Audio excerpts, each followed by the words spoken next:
Hello and welcome back. In this video, we'll analyze the novel Animal Farm and learn a few details about the historical context in which it was written. As we have already seen, Animal Farm is an allegory. It is considered to be an allegory on Russian Revolution. In 1917, the Tsar of Russia, Nicholas II, was overthrown by communist revolutionaries.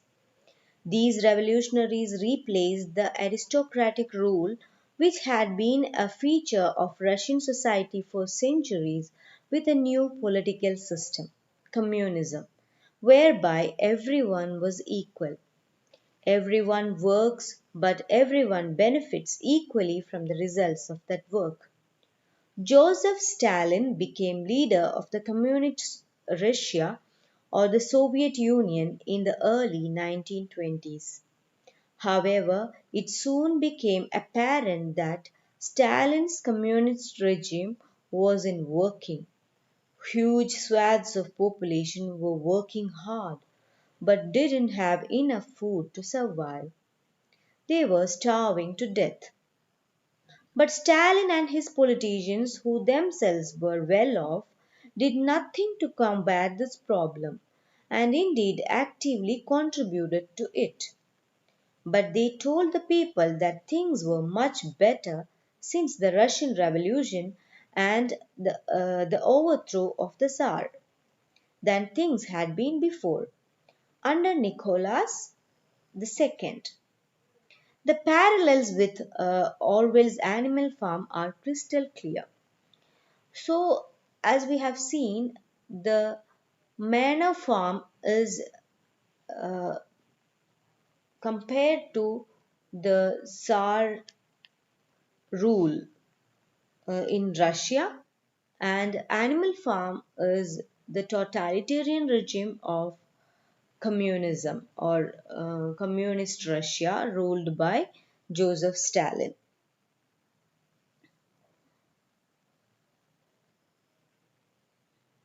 Why we are calling it totalitarian in the sense that even though it tried to achieve a lot of equality among people, it didn't happen actually. So the well off remained well off people, the poor people became poorer in a sense. Animal Farm is an allegory for Russian Revolution and the formation of a communist regime in Russia, which is known as the Soviet Union. The novel Animal Farm is often considered to be a children's novel where it's a tale for children told in the straightforward manner. But it is actually a political allegory and even a satire.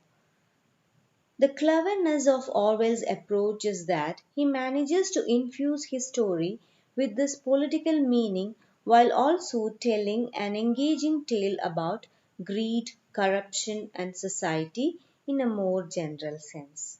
So it may not be that it is always about Russian Revolution.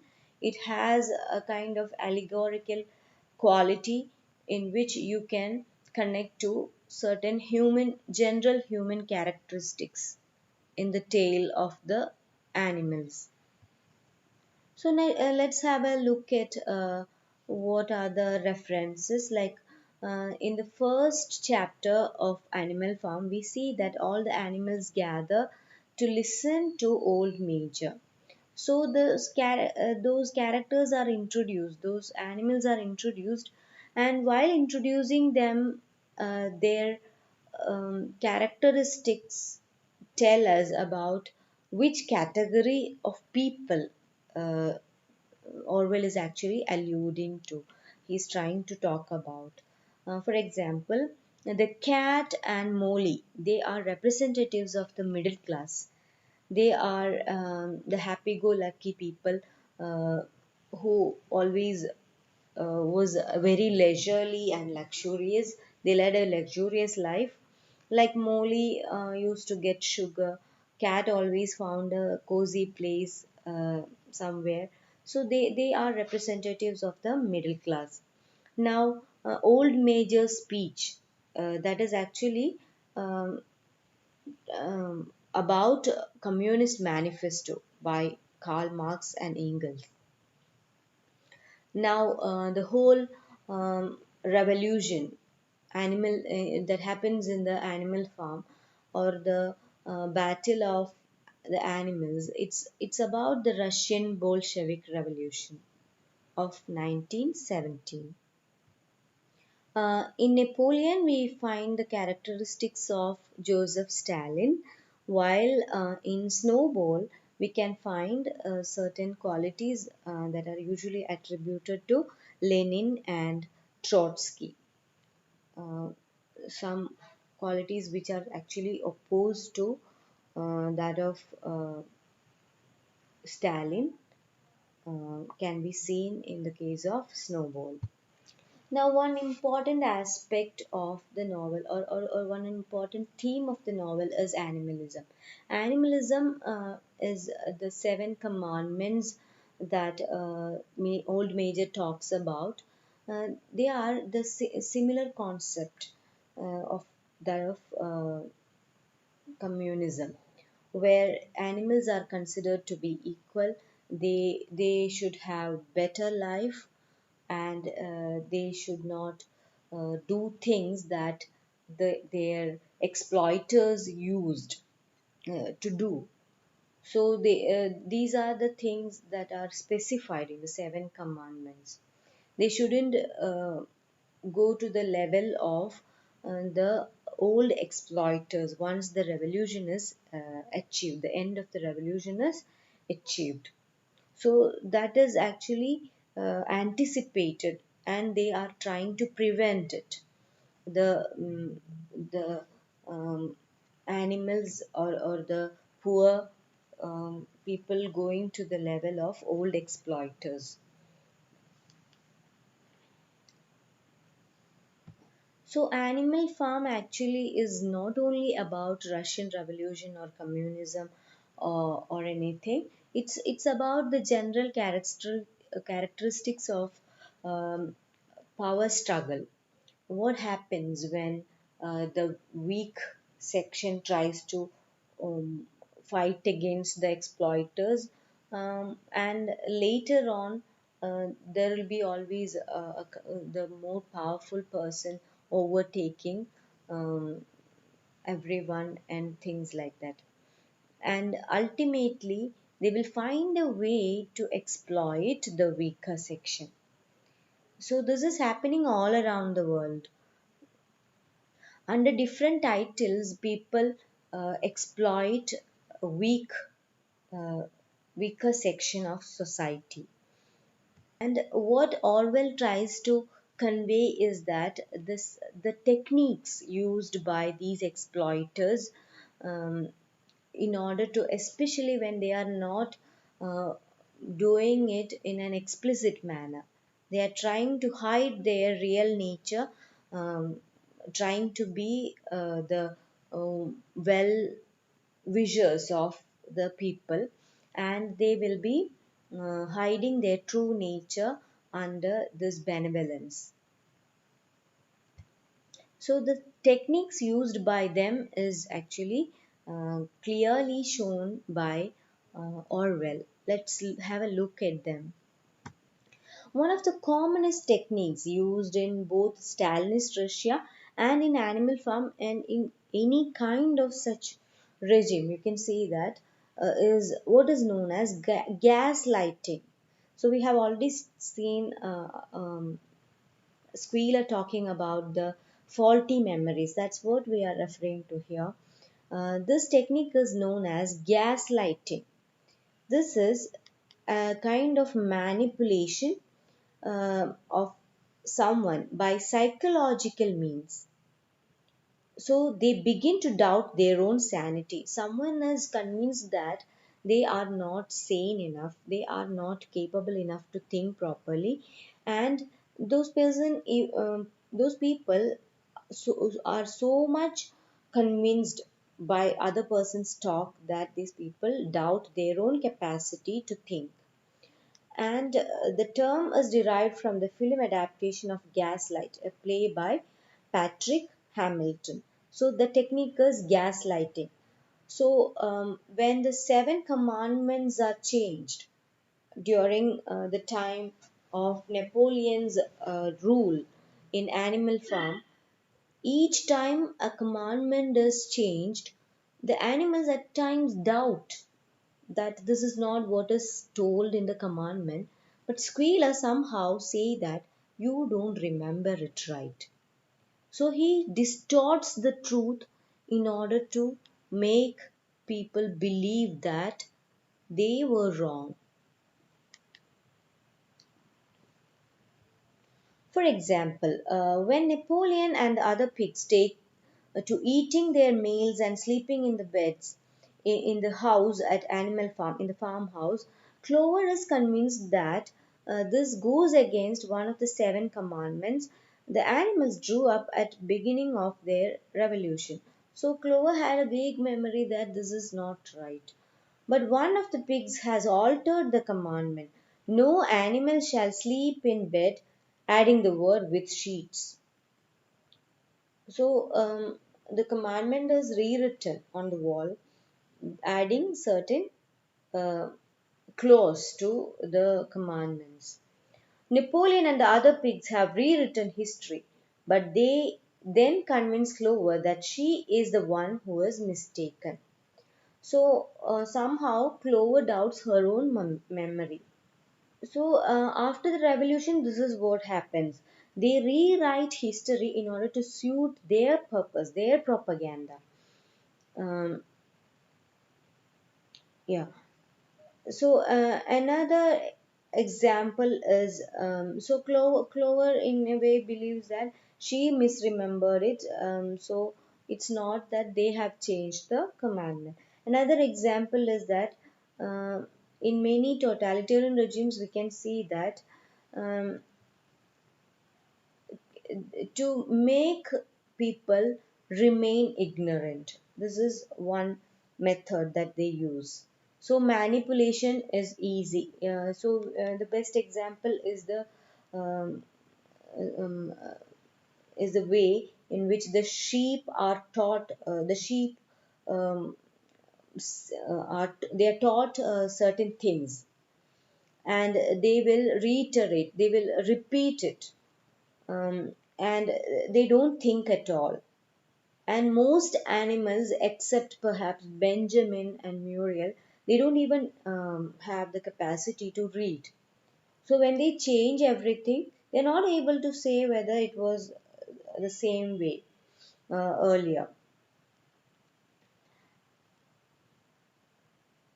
And they change history in a way that Snowball's contributions were actually praised by all animals after the Battle of Cowshed. But what happens is that Snowball became a traitor later. Squealer and Napoleon very um, convincingly proved that he was a traitor, and they brought evidence to prove it. Secret documents were brought. But those documents were not read by the animals. The animals did not know how to read. Then, when Boxer was taken away, Squealer again brings in a lie, telling that the veterinary hospital had bought the van from the glue factory. So they could not change the name on it. That's why the name of the slaughterer was on the wall. Then he convinces how the pigs needed more food and rest because they are using a lot of their brain, and they are working a lot. While all animals are aware that they are not doing anything physically, they are somehow convinced by Squealer that pigs need more. Much as Stalin did in communist Russia, Napoleon actively rewrites history and manages to convince the animals that certain things never happened or that they are mistaken about something. This is a feature that has become more and more prominent in political society. In many countries in the world, we can see the leaders lying about history. This is a feature that has become more and more prominent in political society. Even in a non totalitarian democratic society, we find that certain historical facts are distorted. So, in modern era, we talk about fake news and post truth. So, every privilege that is taken by the pigs, they are taken with the permission of other animals because they are convinced in a way that they are actually they deserve that. So let's see how certain things were changed to establish the authority. How they took up the farmhouse while other animals they were starving, they were in difficulty, they were living in the old situation. They had nothing had changed for them. Even then, they believed that things are better because they are often told that. Mm, then the titles that certain titles are conferred on um, Napoleon's picture portrait was displayed. His words were engraved, written on the wall, and somehow his authority is established in that manner. The animals could not resist that authority that was happening.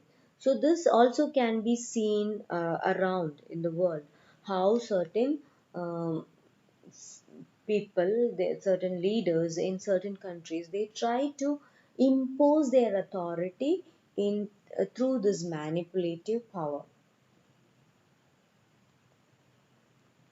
So these animals became the very thing they sought to overthrow. They became men in a way. So that was what the seven commandments were about. They tried to prevent the animals from becoming like men. So it was the very thing that they became. They also tried to rewrite the basic tenet of this animalism, that is all animals are equal, and they try to say that some are more equal than others. Whenever the other animals question them, one question always succeeds in putting an end to further questions. The question that they were always asked by Squealer is, do they want John's back? Actually, these animals were living in a worse condition. They had been living in um, hunger. They had been living in a worse situation. Even then, when they are asked, "Do you want Mr. John's back?" When this question is asked, these animals will say they don't want it. So they believe that they are experiencing more freedom than they already had during the time of Mr. John's. Squealer is Napoleon's propagandist. So, certain rituals were practiced earlier. Those rituals were also distorted. Like they used to fire the gun during the anniversary of the revolution, but uh, later it became a ritual during the birthdays of um, Napoleon. So Squealer makes sure that the decisions that Napoleon makes are acceptable to other animals, and they carry on working hard without um, offending Napoleon. And we can draw a pretty clear line between many of the major characters in Animal Farm and key figures of the Russian Revolution and Stalinist Russia. We have already seen that Napoleon, the leader of the animals, is Joseph Stalin, old major whose speech rouses the animals to revolution, represents Lenin and in a way Marx, Engels, everyone together. Then Snowball is Leon Trotsky. Then Trotsky had a similar experience. He was banished. He had to go to Mexico after some time. Squealer is believed to be Molotov. Cocktail is something that we got from his name. Um, he he is encouraged by um Napoleon. Squealer is encouraged by Napoleon to serve as his right hand.